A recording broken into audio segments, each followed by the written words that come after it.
Olá, meu amigo, minha amiga, muito obrigado por vocês estarem aqui no nosso Portal do José, iniciando mais uma semana nesse nosso país que é repleto de turbulências no campo da política, que se misturam muitas vezes com turbulências no campo da polícia. Nesse exato instante, nós estamos diante de um fato que mistura esses dois mundos, política e polícia. E temos como personagem central de uma coleção de crimes a figura de um ex-presidente da República, que está sendo tratado nesse momento pela grande mídia como se fosse um reles batedor de carteiras, né, que foi flagrado numa tentativa frustrada de subtrair alguma coisa e, enfim, foi levado para a delegacia, prestou depoimento e foi embora e acabou o assunto.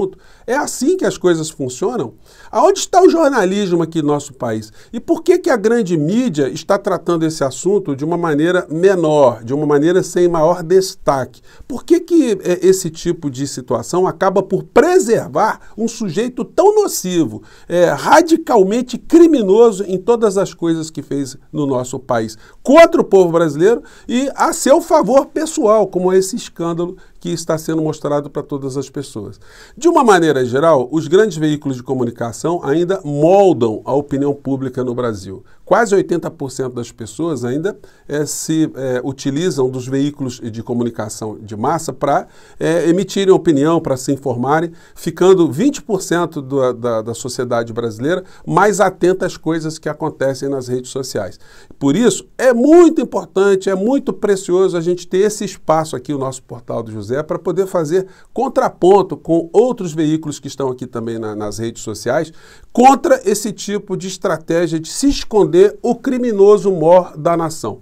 Mas o que é que está acontecendo? Será que isso que eu estou dizendo para vocês tem alguma base? Pois bem, vamos conversar sobre isso agora, porque tem muita coisa, muito caroço debaixo desse angu, como diria o poeta. Mas antes de mais nada, quero convidar você que está chegando agora no nosso portal a se inscrever. Você que é muito bem-vindo, conheça também os nossos outros vídeos, compartilhe, dê o seu joinha, são formas de você ajudar a gente a chegar a mais pessoas e romper, né, esses bloqueios de grande alienação que os grandes veículos de comunicação fazem com a parcela muito importante da sociedade brasileira. Se puder, se inscreva também aqui no nosso clube de membros e participe dos nossos chats, que todos os dias eu abro aqui entre 5 horas e 5 e meia para bater um papo ao vivo com vocês, tá bom? Então vamos seguir em frente.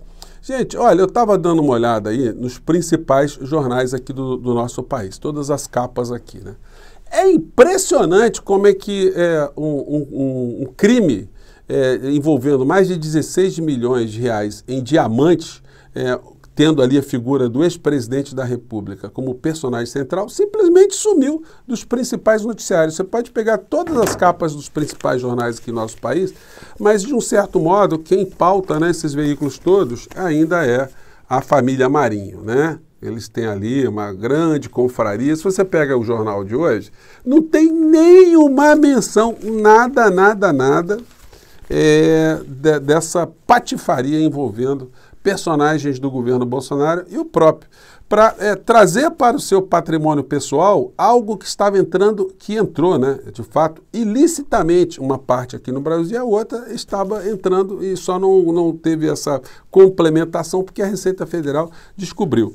Existem algumas lacunas ainda que precisam ser preenchidas. Ontem, numa coluna do Jânio de Freitas, que está agora no Poder 360, ele levanta uma questão que eu também tinha levantado aqui. Por que esse escândalo demorou 14 meses para vir à tona? A Receita Federal tinha feito essa apreensão no ano de 2021. Por que essa coisa não ganhou uma projeção, não teve um vazamento? Bom, evidentemente nós estávamos ali com o governo Bolsonaro ocupando os principais postos, né, na Receita Federal. E evidentemente as pessoas envolvidas ali, que tinham algum poder de comando, podem ter levado em consideração a possibilidade do Bolsonaro se reeleger e de repente ele sofrer algum tipo de reprimenda, né, algum tipo de retaliação. Estou apenas especulando aqui junto com vocês, com base também nessa mesma interrogação que o Jânio de Freitas levantou. Muito estranha essa situação, porque se isso tivesse ocorrido durante o pleito eleitoral, a gente teria mais luzes sobre essa quadrilha, sobre o comportamento dessa gente toda. Existem muitas situações irregulares, e como eu disse para vocês aqui no começo do nosso encontro, que são absolutamente injustificáveis, né? O ministro Bento fazendo correspondência para o líder árabe, né, da Arábia Saudita, lá, o Mohamed Al Bin Salman, enfim. explicando que os presentes que foram dados pela Arábia Saudita foram incorporados ao erário público aqui do nosso país.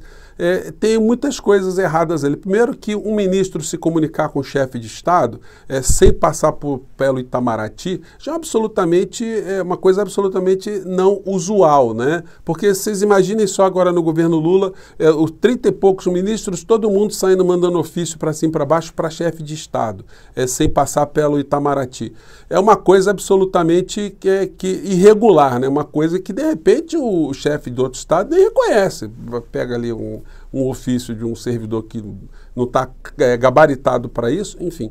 E uma coisa também, né, na carta que o Bento Albuquerque manda lá para o saudita, depois que foi flagrado nessa patifaria, a gente tem que frisar que o seu Bento Albuquerque, ele ficou inerte ali com a apreensão de algumas joias, mas ele escondeu o fato de ter trazido uma outra caixa com as outras joias que foram parar no colo do Bolsonaro, que está querendo assambarcar isso como se fosse um mimo pessoal para ele.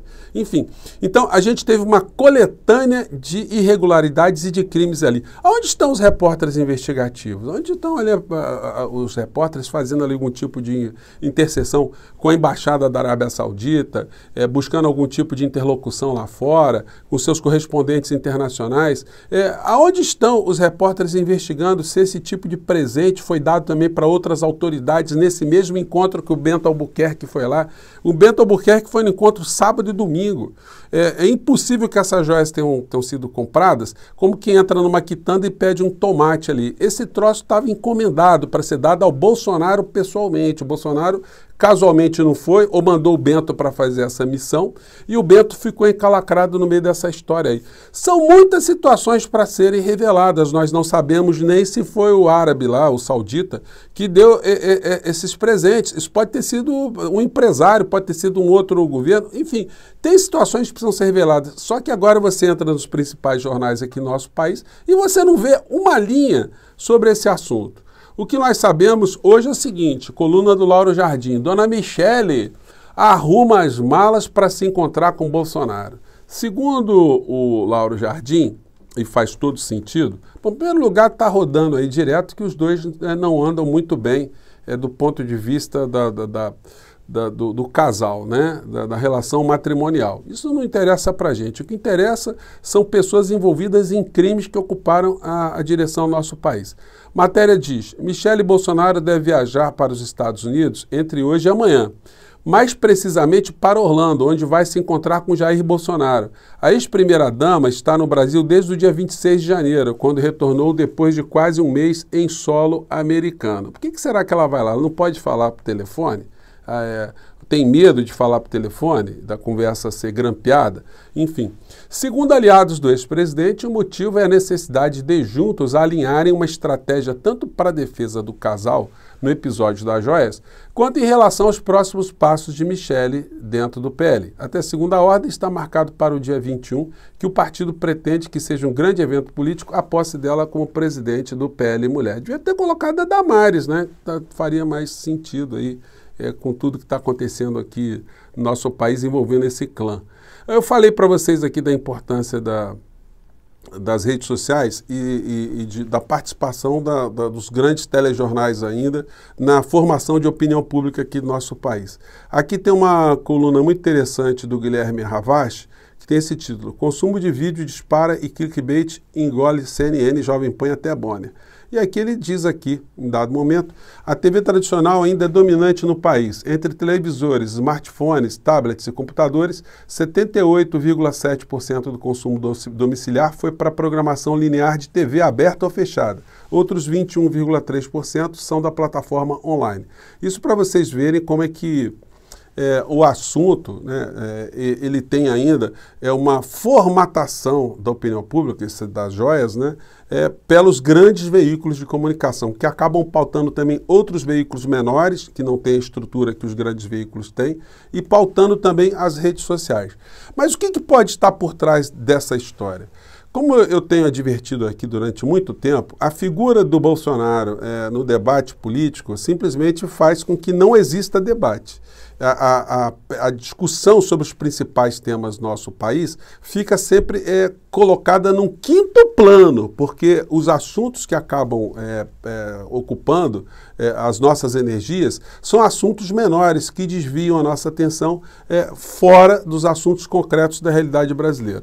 Como, por exemplo, esse aqui. Na capa do Globo, eles, ao invés de investigarem mais o ladrão ou os ladrões, a bandidagem, eles colocam esse tipo de manchete aqui. O destaque é esse aqui. Mudança na Petrobras coloca em risco 40 bilhões de investimento. Então, o assunto aqui é atacar aquilo que o governo Lula começou a fazer em relação à Petrobras. Deu um freio de arrumação, deu uma parada, e aí a gente vê o jornal defendendo sempre os interesses dos grupos econômicos e não os interesses do povo, nesse tipo de editorial aqui. Só você ler o texto aqui principal. Impostos sobre exportações são péssima ideia. Péssima ideia para quem, cara pálida? Empresas que produzem petróleo no Brasil já entraram na justiça contra a criação do novo tributo. Por que foi criado o novo tributo? Para que você, eu, todos nós, não paguemos mais na gasolina, no álcool, na ponta, na bomba. Então se pegou as grandes empresas multinacionais que estão levando o petróleo cru do nosso país para fora e taxaram a parcela dessa exportação. E aí eles estão reclamando, se isso não for feito, em sentido contrário, quem vai pagar mais é o povo brasileiro. Então, eu pergunto para vocês, esse tipo de manobra de editorial está visando o interesse do povo brasileiro ou o interesse dos grandes grupos internacionais que estão explorando aqui as riquezas do nosso país?